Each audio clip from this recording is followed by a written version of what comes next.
जय श्री हरि। श्रीमद्भागवत महापुराणम अष्टमः स्कंधः अथ द्वाविंशोऽध्यायः। अब हम श्रीमद्भागवत महापुराण के 8वें स्कंद में 22वां अध्याय सुनते हैं। इसमें हम राजा बलि के द्वारा श्री भगवान वामन की स्तुति और श्री भगवान का उस पर प्रसन्न होना, इस प्रसंग का श्रवण करेंगे। श्री गणेशाय नमः, श्री सरस्वत्यै नमः, श्री गुरवे नमः, श्री पुराण पुरुषोत्तमाय नमः। पिछले 8वें स्कंद के 21वें अध्याय में श्री भगवान वामन द्वारा बलि महाराज का बांधा जाना, इस प्रसंग को सुनते हुए हमने जाना, जब श्री वामन भगवान ने अपने एक पैर से आकाश आदि सभी लोकों को नाप लिया, उनका दूसरा पैर सत्यलोक में पहुंच गया, तब भगवान के नखचंद्र की छटा से सत्यलोक का प्रकाश भी फीका पड़ गया। स्वयं ब्रह्मा जी भी भगवान के चरण के प्रकाश में डूब से गए। तब मरीचि आदि ऋषियों, सनंदन आदि नैष्ठिक ब्रह्मचारियों एवं बड़े बड़े योगियों के साथ भगवान के चरण कमल की अगवानी ब्रह्मा जी द्वारा की गई। वेद, उपवेद, पुराण, इतिहास, वेदांग आदि केवल पुस्तक नहीं है, ये साक्षात मूर्तिमान स्वरूप हैं भगवान के, जो ब्रह्मलोक में निवास करते हैं। उन सब ने भी भगवान के चरणों की अगवानी की, भगवान के चरण की पूजा की। जब भगवान ब्रह्मा जी ने अपने कमंडलों में जो जल था, उस जल से भगवान के चरण का अर्घ्यपाद्य से पूजन किया, तब विश्वरूप भगवान श्री हरि के पांव पखारने से पवित्र होने के कारण कमंडलों में स्थित वह जल गंगा जी के रूप में परिणत हो गया, जो आकाश मार्ग से पृथ्वी पर गिरकर तीनों लोकों को पवित्र करती है। बोलिए गंगा मैया की जय। गोस्वामी तुलसीदास जी ने कहा है, धन्वी काम नदी पुनि गंगा। गंगा जी केवल नदी है? नहीं जी, गंगा जी नदी नहीं है तो क्या है? गंगा जी भगवान की मूर्तिमान उज्जवल कीर्ति है। गंगा जी के जल की प्रशंसा सभी लोग करते हैं। गंगा जी के जल में ऐसी दिव्यता है जिसको वैज्ञानिकों ने पाया है कि ये कभी भी खराब नहीं होता है, कई प्रकार के रोगों को दूर करने वाला है। गंगा जी को माता अथवा देवी ऐसे ही नहीं कहा जाता है। जब भगवान विष्णु ने वामन रूप धारण करके विराट रूप ग्रहण किया, उस समय ऋक्षराज जामवंत ने मन के समान तेज वेग से दौड़कर सब दिशाओं में भेरी बजा बजा कर भगवान वामन की मंगलमय विजय की घोषणा कर दी थी। यही प्रसंग गोस्वामी तुलसीदास जी ने श्री रामचरितमानस के किष्किंधा कांड के 29वें दोहे में कहा है, बलि बांधत प्रभु बाढ़ेऊ, सो तनु बरनि न जाय, उभय घरी महकीने, सात प्रदक्षिण धाई। तो जामवंत जी ने बहुत जल्दी से भगवान की परिक्रमाएं लगा ली थी। जब वामन भगवान ने 2 पैरों से तीनों लोगों को नाप लिया, तब दैत्य चिढ़ करके आपस में कहने लगे, अरे यह ब्राह्मण नहीं है, यह सबसे बड़ा मायावी विष्णु है। ब्राह्मण के रूप में छिपकर यह देवताओं का काम बनाना चाहता है, हम इन विष्णु को ही मार डालते हैं। ऐसा कहकर दैत्यों ने अनेक शस्त्र उठाकर भगवान विष्णु पर आक्रमण करने की सोची। जैसे ही वे आक्रमण करने के लिए दौड़े, भगवान श्री विष्णु के जो पार्षद हैं वे उन पर हंसे और अपने हाथ में शस्त्र उठा लिए। भगवान विष्णु के पार्षद इसलिए हंसे कि प्रायः साधारण लोग होते हैं जिनमें शक्ति बिल्कुल भी नहीं होती है, सीधा भगवान को ही हराने की सोचते हैं। जबकि साधारण लोग भगवान को हराने की तो क्या, भगवान की इच्छा के विपरीत कोई भी कार्य भगवान की इच्छा के विपरीत नहीं कर सकते, लेकिन समझते अपने आप को शक्तिमान है। ऐसी स्थिति में जो विद्वान भक्त होते हैं वे हंसते हैं, वे कहते हैं कैसे मूढ़ है। भगवान श्री हरि विष्णु के पार्षद हैं नंद, सुनंद, जय, विजय, प्रबल, बल, कुमुद, कुमुदाक्ष, विश्वक्सेन, गरुड़, जयंत, श्रुतदेव, पुष्पदंत और सात्वत। ये सभी भगवान विष्णु के नित्य पार्षद हैं। इनमें 10-10 हजार हाथियों का बल है। ये पार्षद भगवान की भक्ति करने वाले भक्तों की रक्षा के लिए सदा तैयार रहते हैं। इस प्रकार भगवान श्री हरि विष्णु के पार्षदों ने असुरों की सेना का संहार करना शुरू कर दिया।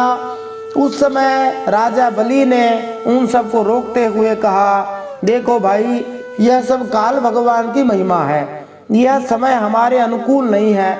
जो काल भगवान सभी प्राणियों को सुख और दुख देने की सामर्थ्य रखते हैं, उसे यदि कोई चाहे कि मैं दबा दूं तो यह उसकी शक्ति से बाहर है। कोई व्यक्ति कितना भी जोर लगा ले, कितने भी मंत्र पढ़ ले, बुद्धि लगा ले, कितने भी अच्छे अच्छे किले बना ले, अच्छे अच्छे मंत्री रख ले, खूब दवाइयाँ लगा ले, खूब दवाइयाँ ले ले, खूब उपाय अपना ले, किसी भी साधन से काल पर विजय प्राप्त नहीं कर सकता है, क्योंकि काल भगवान स्वयं ही है। जो जन्मा है उसे मरना ही पड़ेगा। इसलिए बलि महाराज कहते हैं, तुम उत्तम काल की प्रतीक्षा करो। अपने राजा बलि की बात सुनकर भगवान के पार्षदों से हारे हुए दानव और दैत्यों के सेनापति रसातल में चले गए।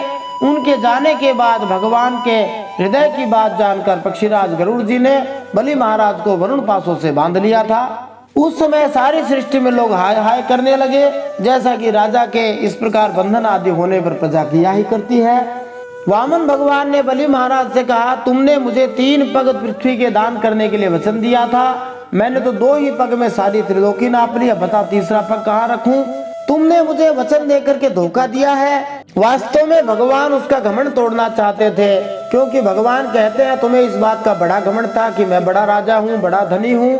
तो जो लोग मिथ्या प्रतिष्ठा में रहते हैं कि मैं धनी हूँ, उन लोगों को काफी समय तक नरकों में जाना पड़ता है, नरकों में भोगना पड़ता है।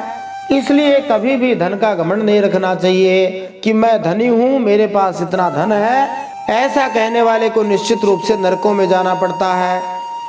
अब हम श्रीमद् भागवत महापुराण के 8वें स्कंद के 22वें अध्याय में बलि महाराज के द्वारा वामन भगवान की स्तुति और भगवान का उस पर प्रसन्न होना, इस प्रसंग को सुनते हुए इन प्रश्नों के उत्तर प्राप्त कर सकते हैं। बलि महाराज ने अपना वचन कैसे पूरा किया? किन सब वस्तुओं में उलझना केवल अपनी आयु को ही खोना है। प्रत्येक परिस्थिति कल्याणमय है। कैसे? जैसी दृष्टि वैसी सृष्टि।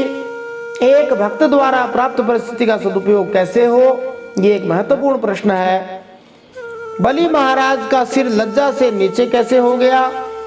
भगवान का देना और लेना दोनों ही सुंदर है, कैसे? ये भी एक महत्वपूर्ण प्रश्न है। बलि महाराज की पत्नी विंध्यावली के अनुसार अपने को इस संसार का स्वामी कौन मानते हैं? केवल इतना सा काम करने से, एक छोटा सा काम है, उसको करने से ही वैकुंठ लोक की प्राप्ति हो सकती है। भगवान की कृपा की विलक्षणता क्या है, ये भी एक महत्वपूर्ण प्रश्न है। कब समझना चाहिए कि हमारे पर भगवान की बड़ी कृपा है? बलि महाराज के स्थान पर हमारे जैसा कोई भक्त होता तो हम क्या करते? कैसी भक्ति सफल है, ये भी एक महत्वपूर्ण प्रश्न है। किस मनवंतर में राजा बलि इंद्र बनेंगे? वर्तमान में चिरंजीवी राजा बलि कहाँ पर हैं? भगवान कब रक्षा करते हैं? आइए इन सब प्रश्नों के उत्तर 8वें स्कंद के 22वें अध्याय को सुनते हुए प्राप्त करते हैं। जय श्री हरि। नारायणं नमस्कृत्य नरं चैव नरोत्तमं देवीं सरस्वतीं व्यासं ततो जयमुदीरयेत। भगवान श्री नर नारायण को प्रणाम करते हुए श्री गणेश जी महाराज, माता सरस्वती, वेदव्यास भगवान को प्रणाम करते हुए, हृदयाराध्य श्री हरि चरणों में प्रणाम करते हुए, भगवत स्वरूप श्रीमद् भागवत को प्रणाम करते हुए, श्री सुखदेव जी और परीक्षित महाराज को प्रणाम करते हुए, भगवान श्री हरि के अवतार वामन भगवान को प्रणाम करते हुए, बलि महाराज को प्रणाम करते हुए, अनंत कोटि सब संत महात्माओं वैष्णवों को प्रणाम करते हुए अब हम श्रीमद् भागवत महापुराण के 8वें स्कंद में 22वां अध्याय सुनते हैं। इसमें हम बलि महाराज के द्वारा श्री भगवान वामन की स्तुति और भगवान का उन पर प्रसन्न होना, इस प्रसंग का श्रवण करेंगे। श्री शुक उवाच एवं विप्रकृतो राजन् बलिर्भगवतासुरः विद्यमानोऽप्यभिन्नात्मा प्रत्याह विक्लवं वचः। श्री सुखदेव जी परीक्षित महाराज से कहते हैं, इस प्रकार श्री भगवान वामन ने असुर राज बलि का बड़ा तिरस्कार किया और उन्हें धैर्य से विचलित करना चाहा, परंतु वे बलि तनिक भी विचलित न हुए, बड़े धैर्य से इस प्रकार बोले।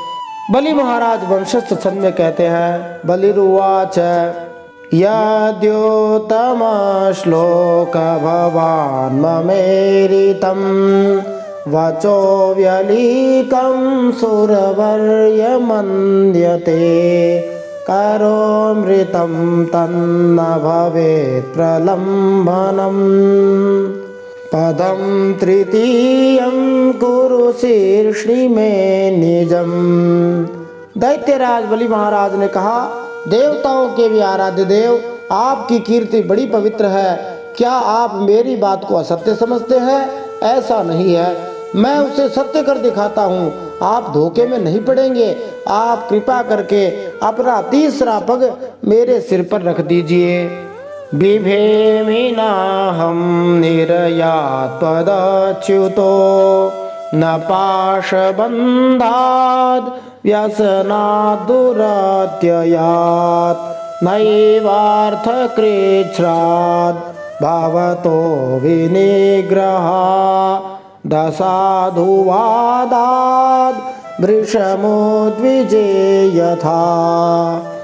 बलि महाराज श्री वामन भगवान से कहते हैं, मुझे नरक में जाने का अथवा राज्य से गिरने का भय नहीं है। मैं पाश में बंधने अथवा अपार दुख में पड़ने से भी डरता नहीं हूँ। मेरे पास फूटी कोड़ी भी चाहे न रहे अथवा आप मुझे घोर दंड दे, यह भी मेरे भय का कारण नहीं है। मैं डरता हूँ तो केवल अपनी अपकीर्ति से, अपने अपमान से डरता हूँ, अपने अपयश से डरता हूँ। वास्तव में प्रत्येक व्यक्ति को अपने यश को बचा कर रखना चाहिए।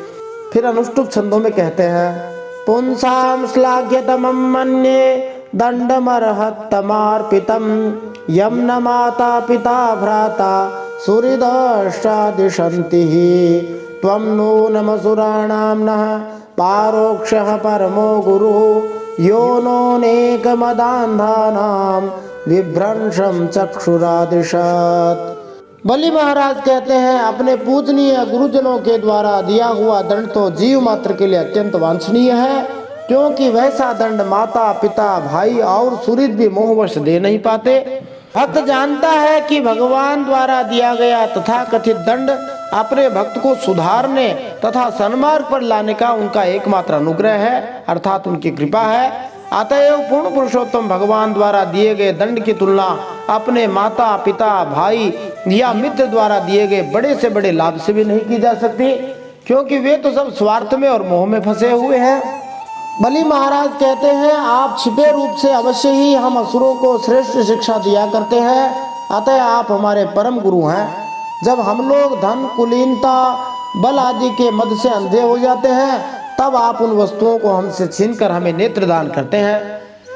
इसका तात्पर्य हुआ कि बलि महाराज ने पूर्ण पुरुषोत्तम भगवान को देवताओं की अपेक्षा असुरों का मित्र अधिक समझा। इस संसार में जिसे जितनी ज्यादा भौतिक संपत्ति मिलती है, वह उतना ही ज्यादा आध्यात्मिक जीवन के प्रति अंधा हो जाता है। देवतागण भौतिक धन संपदा के लिए श्री भगवान के भक्त हैं, किंतु यद्यपि पूर्ण पुरुषोत्तम भगवान प्रत्यक्ष रूप से असुरों के पक्ष में नहीं रहते, फिर भी वे उन्हें मिथ्या प्रतिष्ठा के पदों से वंचित करके उन दैत्यों के भी शुभचिंतक के रूप में कार्य करते रहते हैं। चूंकि मिथ्या प्रतिष्ठा से लोग दिग्भ्रमित हो जाते हैं, इसलिए श्री भगवान उन दैत्यों पर भी विशेष कृपा करके उनकी झूठी प्रतिष्ठा को हर लेते हैं। यस्मिन् वैरानुबन्धेन व्यूढेन विबुधेतराः बहवो लेभिरे सिद्धिं यामोहैकान्त योगिनः तेनाहं निगृहीतोऽस्मि भवता भूरि कर्मणा बद्धश्च वारुणैः पाशैर्नाते व्रीडेन च व्यथे। हे प्रभु, आपसे हम लोगों का जो उपकार होता है उसे मैं क्या बताऊं। अनन्य भाव से योग करने वाले योगी लोग भी जो सिद्धि प्राप्त करते हैं, वही सिद्धि बहुत से असुरों को आपके साथ दृढ़ वैर भाव करने से ही प्राप्त हो जाती है। ये भगवान के संबंध की शक्ति है। जिनकी ऐसी महिमा है, ऐसी अनंत लीलाएं हैं, वही प्रभु आप मुझे दंड दे रहे हैं और वरुण पास से बांध रहे हैं। इसकी न तो मुझे कोई लज्जा है, न किसी प्रकार की व्यथा है। भगवान का प्रत्येक विधान मंगलमय है। फिर बलि महाराज वंशज छंद में कहते हैं, पितामहो में भवदीय सम्मतः प्रह्लादे आविष्कृत साधुवादः भवाद्विपक्षे न विचित्र वैशसं संप्रापिता स्वात् परमः स्वपित्रा। बलि महाराज कहते हैं, हे प्रभु, मेरे पितामह प्रहलाद जी की कीर्ति सारे संसार में प्रसिद्ध है। वे आपके भक्तों में श्रेष्ठ माने गए हैं। उनके पिता हिरण्यकशिपु ने आपसे वैर विरोध रखने के कारण उन्हें अनेकों प्रकार के दुख दिए, परंतु वे प्रहलाद जी आपके ही परायण रहे, आप पर निर्भर रहे। उन्होंने अपना जीवन आप पर ही निछावर कर दिया।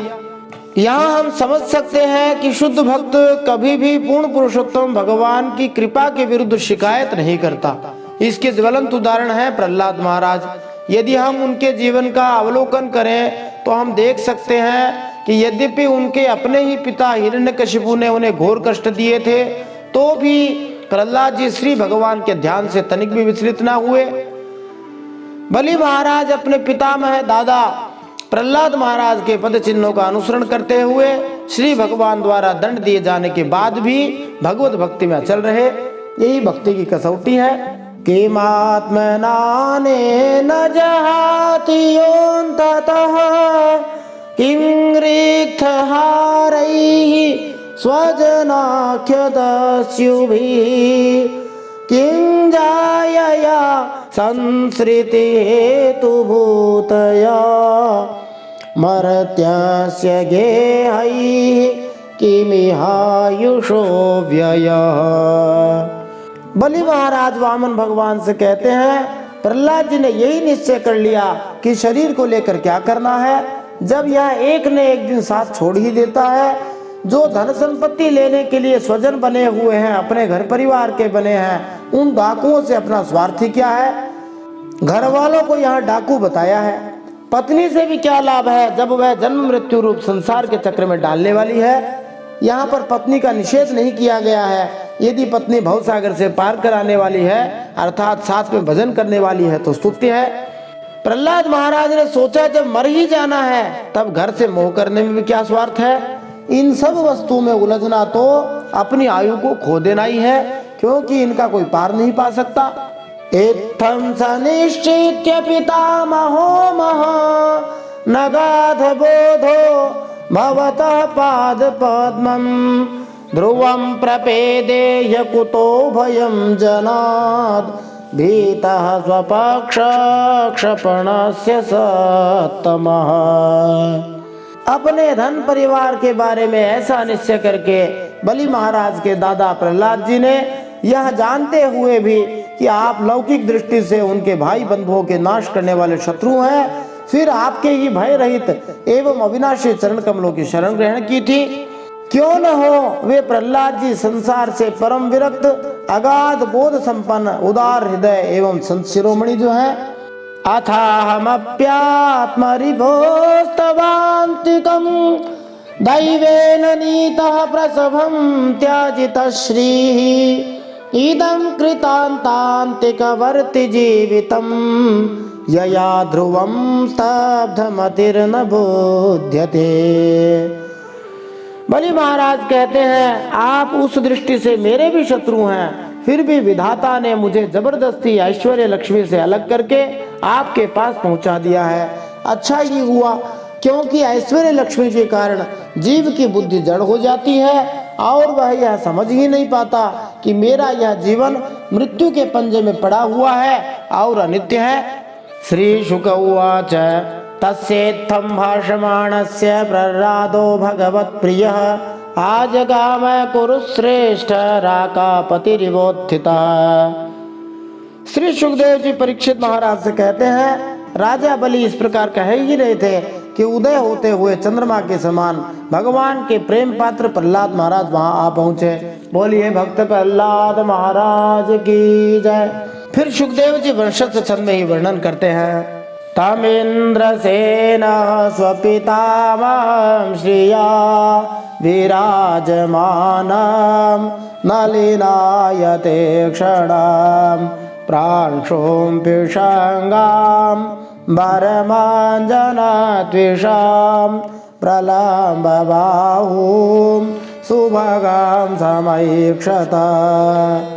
राजा बलि ने देखा कि मेरे पितामह बड़े श्री संपन्न हैं, कमल के समान कोमल नेत्र है, लंबी लंबी भुजाएं हैं, सुंदर ऊंचे और श्यामल शरीर पर पीताम्बर धारण किए हुए हैं, ऐसी प्रहलाद महाराज की शोभा है।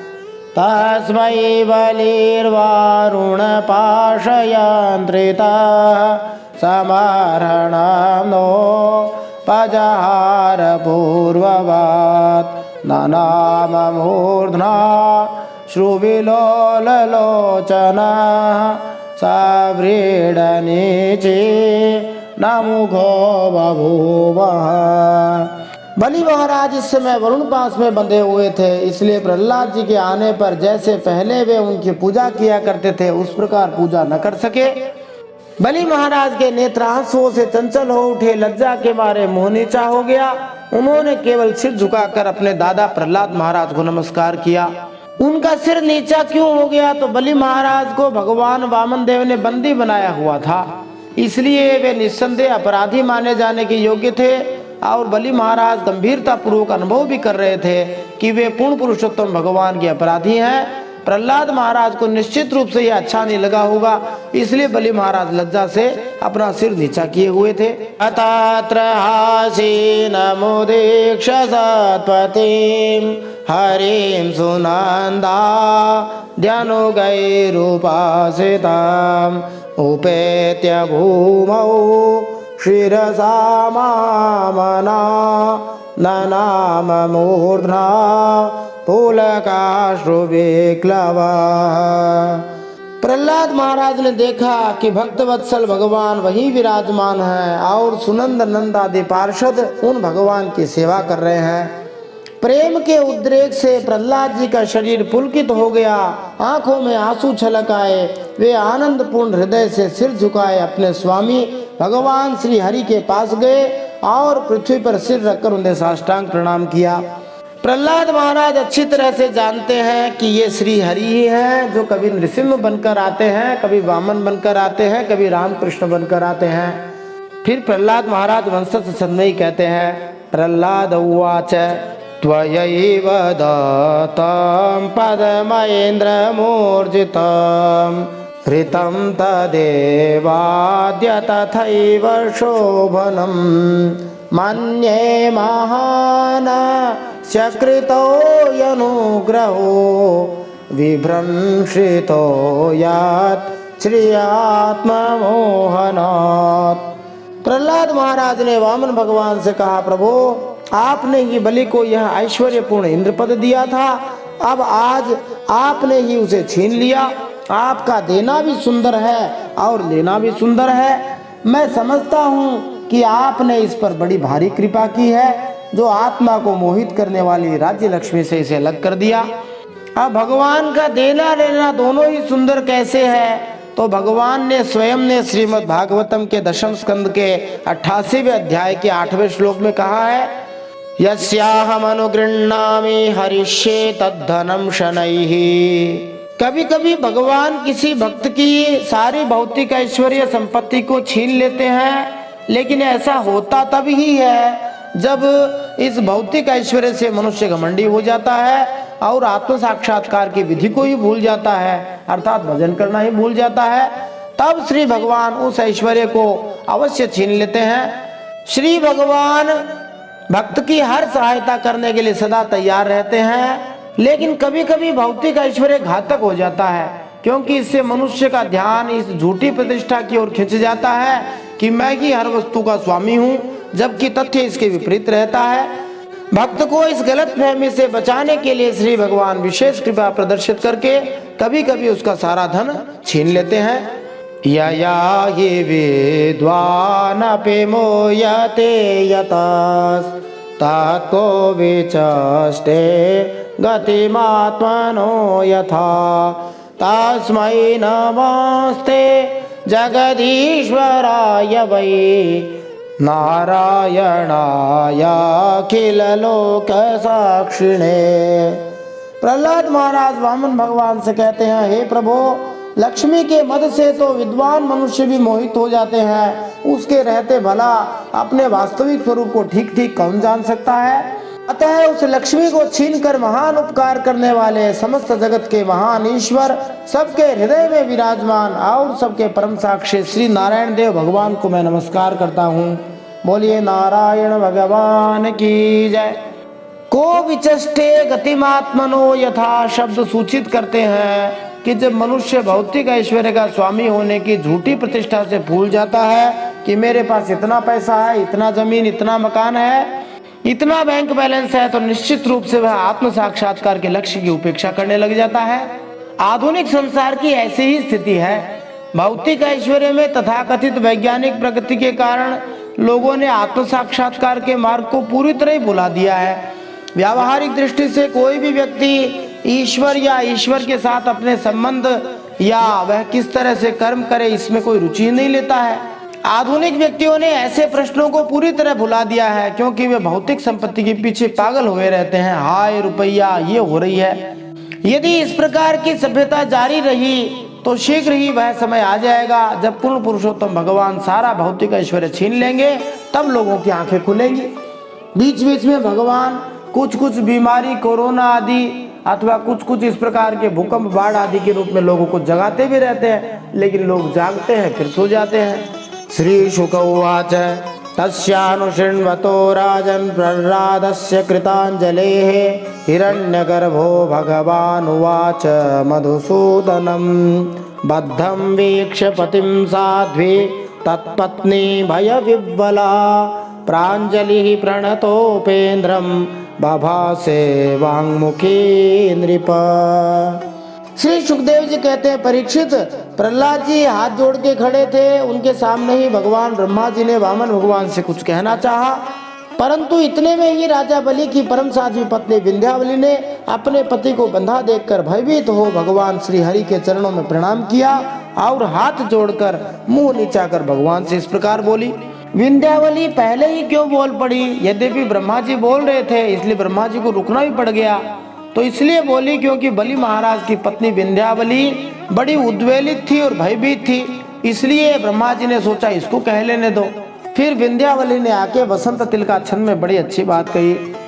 विंध्यावली रुवाच क्रीडार्थमात्मना इदं त्रिजगत्कृतं ते स्वाम्यं तु तत्र कुधियो परईश कुर्यु कर्तु प्रभोस्तव किमा स्यात् आवहन्ति त्यक्तारिया स्वदवरो टीतकर्तृवादाः। विंध्यावली ने कहा, हे प्रभु, आपने अपने क्रीड़ा के लिए, खेल के लिए ही संसार को बनाया है। जो लोग कुबुद्धि हैं वे ही अपने को इसका स्वामी मानते हैं। जब आप ही इसके कर्ता भरता अर्थात पालन करने वाले और संहार करने वाले हैं, तब आपकी माया से मोहित होकर अपने को झूठ मूठ कर्ता मानने वाले निर्लज्ज आपको समर्पण क्या करेंगे जी। इतना कह के विंध्यावली चुप हो गई।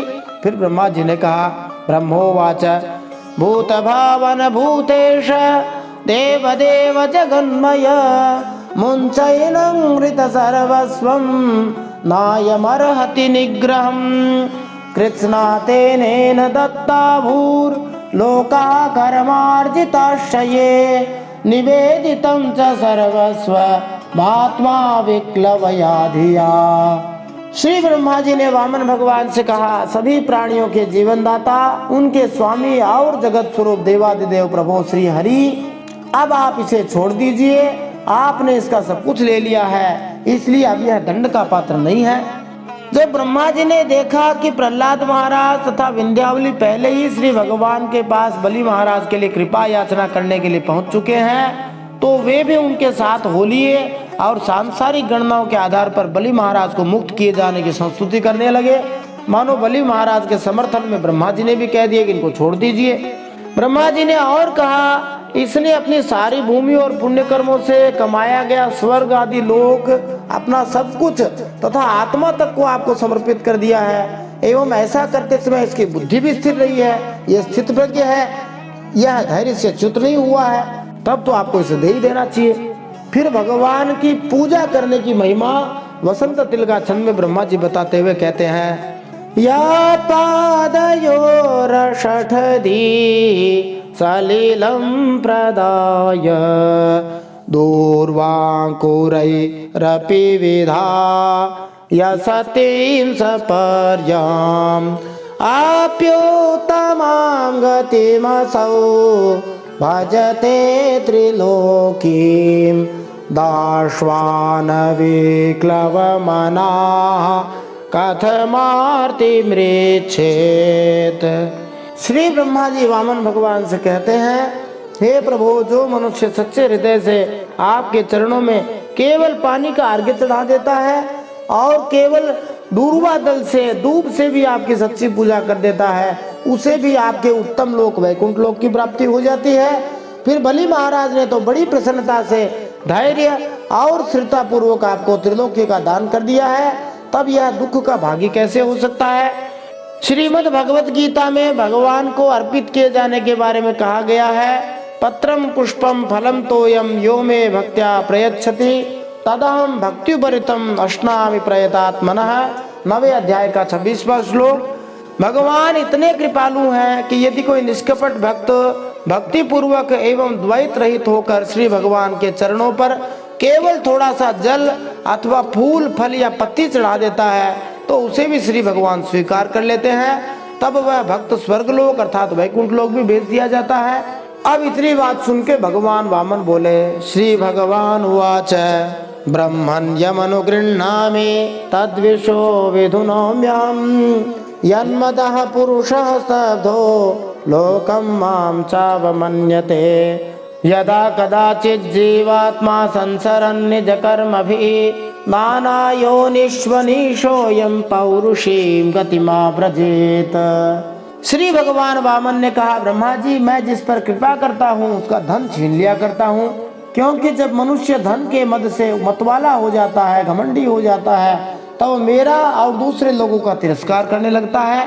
यहाँ समझना चाहिए कि जो सभ्यता भौतिक ऐश्वर्य में उन्नति के कारण ईश्वर विहीन हो गई है वह अत्यंत खतरनाक होती है। ऐश्वर्य के कारण भौतिकवादी इतने दम्भी पाखंडी हो जाते हैं कि वह किसी का सम्मान तक नहीं करते और पूर्ण पुरुषोत्तम भगवान की सत्ता को भी नकारने लग जाते हैं। ऐसी मनोवृत्ति का परिणाम निश्चित रूप से अत्यंत घातक होता है। विशेष अनुग्रह दिखलाने के लिए श्री भगवान कभी कभी बलि महाराज जैसे व्यक्ति को एक उदाहरण बनाते हैं जो अब सारी संपत्ति से रहित हो गए थे। फिर वामन भगवान ब्रह्मा जी से कहते हैं, यह जीव अपने कर्मों के कारण विवश होकर अनेक योनियों में भटकता रहता है। जब कभी मेरी बड़ी कृपा से मनुष्य का शरीर प्राप्त करता है। पूर्ण पुरुषोत्तम भगवान पूर्ण स्वतंत्र हैं। इस प्रकार यह सदा सच नहीं होता कि किसी जीव के सारे ऐश्वर्य की नुकसान क्षति उस पर भगवान की कृपा की सूचक हो। श्री भगवान जैसा भी चाहे कर सकते हैं, मानी सबका धन हरण करे ऐसी बात नहीं है। यदि ऐसा कहेंगे तो लोग भगवान की भक्ति ही छोड़ देंगे। हो सकता है भगवान के इस मर्म को न समझने के कारण ही लोग भगवान श्री विष्णु की पूजा न करके दूसरे देवता की पूजा करते हैं। ये कलयुग की विशेष बात है। कलयुग में तो विशेष रूप से लोगों को धन संपत्ति, भौतिक संपत्ति, सुख सुविधा चाहिए, चाहे किसी से भी मिले। वे नहीं जानते कि सारी संपत्तियों के आदि कारण भगवान श्री हरि ही हैं। वे भगवान किसी का ऐश्वर्य छीन सकते हैं या नहीं भी छीन लेते। जीव की अनेक योनियां हैं और श्री भगवान परिस्थितियों को ध्यान में रखकर उनके साथ इच्छा के अनुसार व्यवहार करते हैं। सामान्यतः यह समझा जाता है कि मनुष्य योनि सबसे ज्यादा दायित्वपूर्ण है। इसलिए प्रत्येक मनुष्य को, विशेष रूप से सभ्य राष्ट्र या सभ्य संस्कृति कहलाने वाले भारतवर्ष के मनुष्य को अपने कार्यों में अत्यधिक उत्तरदायी रहना चाहिए, जिम्मेदार रहना चाहिए। उसे अगले जीवन में स्वयं को पतित करने के संकट में नहीं डालना चाहिए, चूंकि शरीर बदल जाएगा तथा देहांतर प्राप्ति ही, इसलिए हमें अत्यधिक सतर्क रहना चाहिए। जीवन का सही उपयोग हो इसका ध्यान रखना चाहिए। मूर्ख जीव अपने आप को सभी प्रकार के नियंत्रण से मुक्त घोषित करता है कि हम तो स्वतंत्र हैं, जबकि वास्तव में वह मुक्त नहीं होता, वह पूरी तरह से भौतिक प्रकृति के नियंत्रण में ही रहता है। फिर वामन भगवान कहते हैं, जन्म कर्म वयो रूप विद्यैश्वर्य धनादिभिः यद्यस्य न भवेत् स्तम्भस्तत्रायं मदनुग्रह मानस्तम्भ निमित्तानां जन्मादीनां समन्ततः सर्वश्रेया प्रतीपानां हन्त मुह्येन्न मत्परः। श्री वामन भगवान ने कहा, मनुष्य योनि में जन्म लेकर यदि कुलीनता, कर्म, अवस्था, रूप, विद्या, ऐश्वर्य और धन के कारण घमंड न हो जाए तो समझना चाहिए कि भगवान की बड़ी कृपा है। यहाँ समझना चाहिए कि यदि इन सब ऐश्वर्य के होते हुए भी यदि कोई घमंडी नहीं होता है तो समझो कि उसका सारा ऐश्वर्य पूर्ण पुरुषोत्तम भगवान की कृपा के फल स्वरूप है। भक्त इस बात को जानता है, अतएव वह अपनी सारी संपत्ति श्री भगवान की सेवा में लगा देता है। भक्त भली भांति जानता है कि उसका सर्वस्व, यहाँ तक कि उसका शरीर भी श्री भगवान की संपत्ति है। यदि कोई पूर्णतः ऐसी हरि भावना में, हरि भक्ति में रहता है तो समझना चाहिए कि उस पर श्री भगवान की विशेष कृपा है। निष्कर्ष यही है कि धन से वंचित होने को पूर्ण पुरुषोत्तम भगवान की विशेष कृपा नहीं मानना चाहिए। बहुत सारे लोग गरीब पाए जाते हैं, प्रत्युत यदि कोई अपने ऐश्वर्यपूर्ण पद पर निरंतर बना रहता है और व्यर्थ ही घमंड भी नहीं करता और यह नहीं सोचता कि वह हर वस्तु का स्वामी है, तो यह श्री भगवान की विशेष कृपा है। ये मर्म की बात है। फिर वामन भगवान कहते हैं, कुलीनता आदि बहुत से ऐसे कारण हैं जो अभिमान और जड़ता आदि उत्पन्न करके मनुष्य को कल्याण के सभी साधनों से वंचित कर देते हैं, परंतु जो भगवान के शरणागत होते हैं वे इनसे मोहित नहीं होते। यहाँ फिर समझने की बात है कि ध्रुव महाराज जैसे भक्तों पर, जिन्हें असीम भौतिक ऐश्वर्य प्राप्त था, पूर्ण पुरुषोत्तम भगवान की विशेष कृपा होती है। एक बार कुबेर जी ने ध्रुव महाराज को एक वर देना चाहा, किंतु ध्रुव जी ने उनसे यही याचना की कि मैं पूर्ण पुरुषोत्तम भगवान की भक्ति करता रहूं।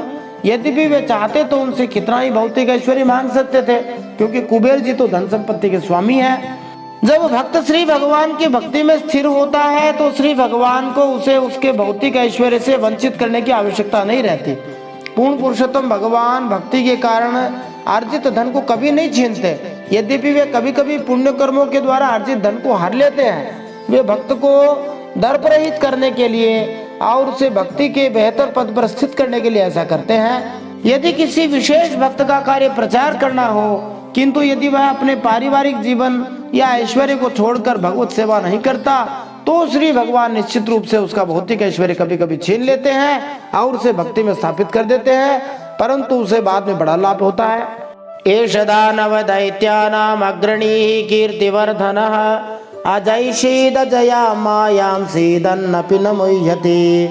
वामन भगवान कहते हैं, यह बलि, दानव और दैत्य दोनों ही वंशों में अग्रगण्य है, उनकी कीर्ति को बढ़ाने वाला है। इसने इस माया पर विजय प्राप्त कर ली है जिसे जीतना अत्यंत कठिन है।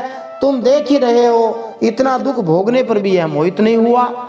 इस श्लोक में सीदन्नपि न मुह्यति पद अत्यंत महत्वपूर्ण है। कभी कभी भक्ति करते हुए भक्त संकट में फंस जाता है। संकट में हर व्यक्ति दुख करता है, शोक करता है, किंतु भक्त भगवान की कृपा से बुरी स्थिति में भी यही समझ सकता है कि भगवान उसकी कठिन परीक्षा ले रहे हैं। बलि महाराज ऐसी सारी परीक्षा में उत्तीर्ण रहे। कैसी कैसी परीक्षाएं ली तो बताते हैं।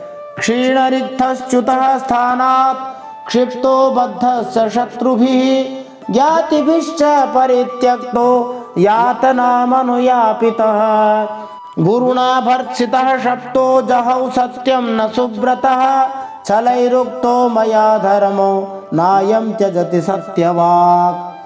कैसी कैसी परीक्षाएं बलि महाराज ने दी, हम लोग तो इसका एक अंश भी नहीं दे सकते। बलि महाराज का धन छीन लिया गया, राजपद से अलग कर दिया गया, तरह तरह के आक्षेप लगाए गए, शत्रुओं ने बांध लिया, भाई बंधु छोड़कर चले गए, इतनी यातनाएं भोगनी पड़ी। यहाँ तक कि इनके गुरु ने भी डांटा फटकारा और शाप तक दे दिया। परंतु इस दृढ़ प्रति बलि महाराज ने अपनी प्रतिज्ञा नहीं छोड़ी। मैंने अर्थात वामन भगवान ने इस बलि महाराज से छल भरी बातें की, मन में छल रखकर धर्म का उपदेश किया, परंतु इस सत्यवादी ने अपना धर्म न छोड़ा। यहाँ समझना चाहिए कि कभी कभी श्री भगवान भक्त की इतनी कठिन परीक्षाएं लेते हैं जो लगभग असहनीय होती हैं, साधारण व्यक्ति तो सहन न कर पाए। बलि महाराज को जिस स्थिति में पहुंचा दिया गया था उसमें किसी के लिए भी जीवित रह पाना कठिन था, किंतु बलि महाराज ने इन सभी कठिन परीक्षाओं तथा तपस्याओं को सहन कर लिया, तो यह श्री भगवान की कृपा ही है। श्री भगवान निश्चित ही भक्त की सहनशीलता को सराहते हैं और भक्त के भावी महिमा गान के लिए इसे अंकित कर लिया जाता है। वे ध्यान में रखते हैं यह कोई सरल परीक्षा न थी, शायद ही कोई ऐसी परीक्षा में सफल हो सके, किंतु महाजनों में से, महापुरुषों में से एक बलि महाराज के भावी महिमा गान के लिए श्री भगवान ने न केवल उनकी परीक्षा ली, अपितु ऐसी विपदा सहने के लिए शक्ति भी प्रदान की। श्री भगवान अपने भक्त पर इतने दयालु हैं कि उसकी कठिन परीक्षा लेते समय वे उसे आवश्यक शक्ति भी देते हैं, जिससे वह उसे सह सके और यशस्वी भक्त बन जाए।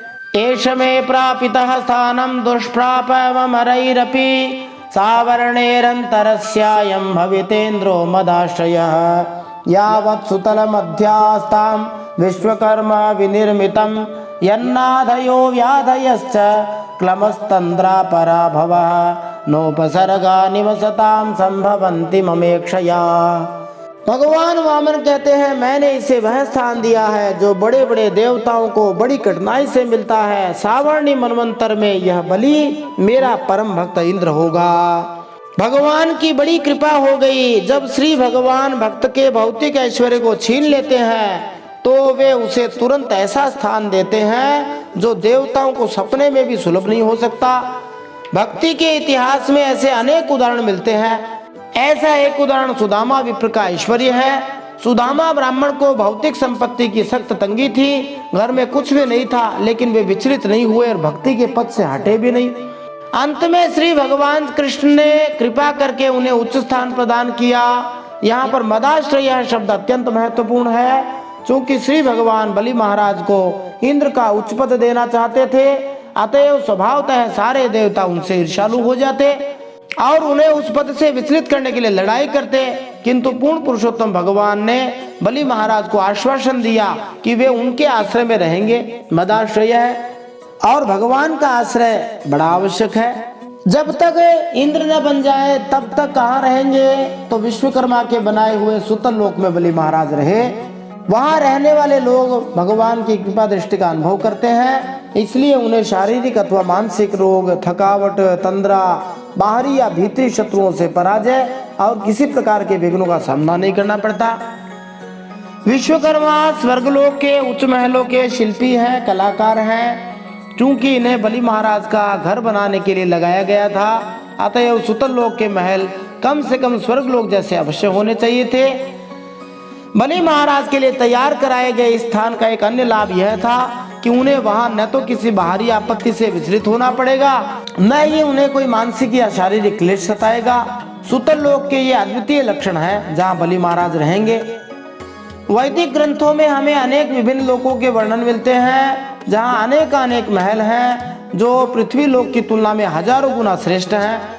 जब हम महलों की बात करते हैं तो स्वभावतः उसमें बड़े बड़े शहरों तथा नगरों का भाव निहित होता है।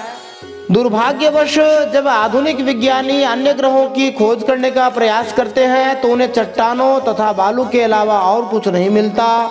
भले ही वे अपनी तुच्छ यात्राओं का आयोजन करते रहे, किंतु वैदिक साहित्य का अध्येता न तो कभी उन पर विश्वास करेगा, न उन्हें अन्य ग्रहों की खोज का श्रेय प्रदान करेगा। इंद्रसेन महाराज याहि भो भद्रमस्तुते सुतलं स्वर्गिभिः प्रार्थ्यं ज्ञातिभिः परिवारितः न त्वाम् अभिभविष्यन्ति लोकेशः किमुता परे त्वच्छासनातिगान् दैत्यांस् चक्रम में सोदयिष्यति। बलि महाराज को संबोधित करते हुए भगवान ने कहा, हे इंद्रसेन, बलि महाराज का नाम इंद्रसेन कर दिया, तुम्हारा कल्याण हो। अब तुम अपने भाई बंधुओं के साथ उस सुतलोक में जाओ जिसे स्वर्ग के देवता भी चाहते हैं। यहाँ पर स्वर्ग भी प्रार्थ्यम पदों से सूचित होता है कि सुतल लोक स्वर्ग लोक से सैकड़ों गुना ज्यादा अच्छा है। जहाँ बलि महाराज को स्वर्ग लोक से स्थानांतरित किया गया, जब पूर्ण पुरुषोत्तम भगवान अपने भक्त को भौतिक ऐश्वर्य से विहीन करते हैं तो इसका अर्थ यह नहीं होता कि श्री भगवान उसे गरीब बना रहे हैं, प्रत्युत वे उसे और ऊंचा पद प्रदान करते हैं। पूर्ण पुरुषोत्तम भगवान ने बलि महाराज को अपने कुटुंब से अलग होने के लिए नहीं कहा, अपितु उन्हें अपने कुटुंबियों के साथ ठहरने की अनुमति प्रदान कर दी। भगवान वामन ने कहा, बड़े बड़े लोकपाल भी अब तुम्हें पराजित नहीं कर सकेंगे। दूसरों की तो बात ही क्या है, जो दैत्य तुम्हारी आज्ञा का उल्लंघन करेंगे मेरा चक्र उनके टुकड़े टुकड़े कर देगा। फिर भगवान एक आश्वासन देते हैं, रक्षिष्ये सर्वतोहम त्वां सानुगं सपरिच्छदं सदा सन्निहितं वीर तत्र मां द्रक्ष्यते भवान तत्र दानव दैत्यानां संगाते भावयासुरः दृष्ट्वा मदनुभावं वै सद्यः कुंठो विनङ्क्षति। भगवान वामन कहते हैं कि मैं तुम्हारे सेवकों की भोग सामग्री की भी सब प्रकार के विघ्नों से रक्षा करूंगा। वीर बलि, तुम मुझे वहां सदा सर्वदा अपने पास ही देखोगे। दानव और दैत्यों के संसर्ग से तुम्हारा जो कुछ आसुर भाव होगा वह मेरे प्रभाव से तुरंत दब जाएगा और नष्ट भी हो जाएगा। श्री भगवान ने बलि महाराज को सभी प्रकार की सुरक्षा का आश्वासन दिया। अंत में ये आश्वासन भी दे दिया कि असुरों की कुसंगति के प्रभाव से वे बचे रहेंगे। बलि महाराज निश्चय ही महान भक्त बन गए, किंतु उन्हें कुछ चिंता थी कि उनकी संगति शुद्ध भक्तिमय नहीं है। जैसा कि रामचरितमानस के सुंदरकांड में विभीषण जी कहते हैं कि जैसे दांतों के बीच में जीभ रहती है वैसे मैं रहता हूँ। वैसे बलि महाराज सोच रहे हैं कि सुतल लोक में दैत्यों के बीच में भजन कैसे करूंगा। इसलिए श्री भगवान ने उन्हें आश्वस्त कर दिया कि उनकी आसुरी मनोवृत्ति नष्ट हो जाएगी।